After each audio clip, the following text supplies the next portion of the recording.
नमस्कार। Stock market course for beginners इस course के चौथे लेक्चर में आपका स्वागत है। तो लास्ट लेक्चर में हमने देखा था कि विवेक और योगेश की कंपनी जनरल कंसल्टेंसी को फंडिंग की जरूरत थी और उनके सामने banks, stock market, angel investor और वेंचर कैपिटल ये कुछ ऑप्शंस थे। तो सबसे पहला और सबसे आसान तरीका उन्हें बैंक का लगा, इसीलिए वो बैंक के पास चले गए।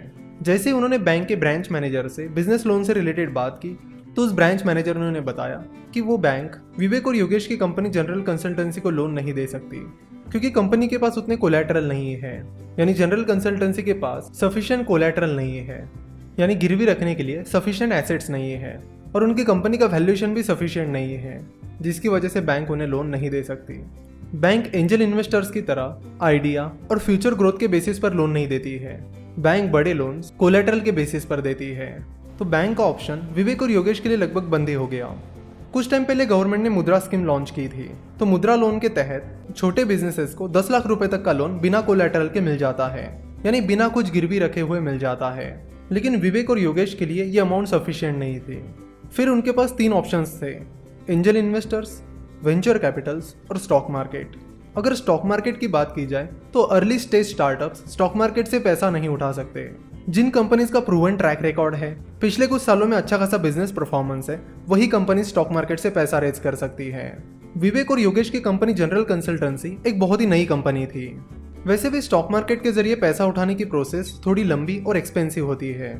जिस कंपनी को स्टॉक मार्केट से पैसा उठाना है उसे पहले इन्वेस्टमेंट बैंक्स को हायर करना होता है, फिर DRHP that is draft red herring prospectus बनाना होता है और उसे SEBI that is securities and exchange board of India जो कि कैपिटल मार्केट का रेगुलेटर है उसे सबमिट करना होता है और फिर आगे ये प्रोसेस चलती रहती है। इस प्रोसेस के बारे में भी हम किसी एक लेक्चर में डिटेल में बात करेंगे। तो इस तरह स्टॉक मार्केट का ऑप्शन भी विवेक और योगेश के हाथ से निकल गया। अब उनके पास 2 ऑप्शन थे, एंजल इन्वेस्टिंग और वेंचर कैपिटल। चलो तो देखते हैं कि ये वेंचर कैपिटल क्या होता है। वेंचर कैपिटल बेसिकली जिन इन्वेस्टर्स को स्टार्टअप्स में इन्वेस्ट करना है उनसे पैसा रेज करता है, यानी जिन इन्वेस्टर्स को स्टार्टअप में इन्वेस्ट करना है वो अपना पैसा वेंचर कैपिटल में इन्वेस्ट करते हैं और फिर वो वेंचर कैपिटल इन्वेस्टर से उठाया हुआ पैसा स्टार्टअप्स में इन्वेस्ट करते हैं। तो एक तरह से वो म्यूचुअल फंड की तरह ही काम करते हैं। पर म्यूचुअल फंड और वेंचर कैपिटल में मेन डिफरेंसेस ये है कि म्यूचुअल फंड बहुत सारे लोगों से पैसा इकट्ठा करते हैं, वही वेंचर कैपिटल गिने चुने हाई नेटवर्थ इन्वेस्टर से ही पैसा उठाते हैं। दूसरा मेन डिफरेंस ये है कि म्यूचुअल फंड में इन्वेस्टर 500 या 1000 रुपए भी इन्वेस्ट कर सकते हैं, लेकिन वेंचर कैपिटल में आप 500-1000 रुपए इन्वेस्ट नहीं कर सकते। वेंचर कैपिटल सिर्फ हाई नेटवर्थ इन्वेस्टर से ही पैसा इकट्ठा करते हैं, यानी उन्हीं इन्वेस्टर से पैसा इकट्ठा करते हैं जिनकी नेटवर्थ बहुत ज्यादा है। और म्यूचुअल फंड और वेंचर कैपिटल का अगला मेन डिफरेंस ये है कि म्यूचुअल फंड डेट मार्केट और स्टॉक मार्केट में इन्वेस्ट करते हैं, वही वेंचर कैपिटल स्टार्टअप्स में इन्वेस्ट करते हैं। तो फिर विवेक और योगेश फंडिंग के लिए वेंचर कैपिटल्स को अप्रोच करने चले गए, लेकिन बहुत सारे वेंचर कैपिटल्स ने उन्हें रिजेक्ट कर दिया। बहुत सारे रिजेक्शंस के बाद उन्हें पता चला कि वेंचर कैपिटल्स बहुत ही अर्ली स्टेज स्टार्टअप्स में रेयरली इन्वेस्ट करते हैं। वो मेनली ग्रोथ स्टेज स्टार्टअप्स में इन्वेस्ट करते हैं, यानी उन स्टार्टअप्स में इन्वेस्ट करते हैं जिनका बिजनेस मॉडल सेट है और वो कंपनी अब ग्रोथ ट्रैक पर है। विवेक और योगेश की कंपनी अभी तो बहुत ही स्टार्टिंग फेज में थी, ना तो उनका बिजनेस मॉडल सेट था ना ही वो ग्रोथ ट्रैक पर थे, वो तो बस अपने बहुत ही शुरुआती दौर में थे। तो फिर अगला ऑप्शन उनके पास जो था वो था एंजल इन्वेस्टिंग, यानी एंजल इन्वेस्टर्स को अप्रोच करना। एंजल इन्वेस्टर एक इंडिविजुअल होता है जो स्टार्टअप्स में इन्वेस्ट करता है। Angel investors generally early stage startups में इन्वेस्ट करते हैं, यानी उन स्टार्टअप्स में इन्वेस्ट करते हैं जो बहुत ही शुरुआती दौर में है। तो विवेक और योगेश की कंपनी अभी शुरुआती दौर में थी, इसलिए उन्होंने एंजल इन्वेस्टर्स को अप्रोच करना शुरू किया।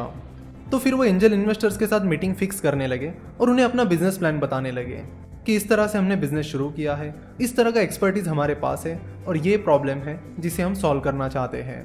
तो शुरुआत में 3 एंजल इन्वेस्टर्स ने विवेक और योगेश के आइडिया को रिजेक्ट कर दिया और उन्हें फंडिंग नहीं दी, लेकिन फिर भी विवेक और योगेश ने हार नहीं मानी। वो और भी एंजल इन्वेस्टर्स को अप्रोच करने लगे और फिर फाइनली एक एंजल इन्वेस्टर को विवेक और योगेश की आइडिया पसंद आ गई और वो उन्हें फंडिंग देने के लिए राजी हो गए। मान लेते कि उस एंजल इन्वेस्टर का नाम रोहन पटेल है। तो मिस्टर रोहन पटेल से विवेक और योगेश की कंपनी जनरल कंसल्टेंसी को 2 करोड़ की फंडिंग मिल गई।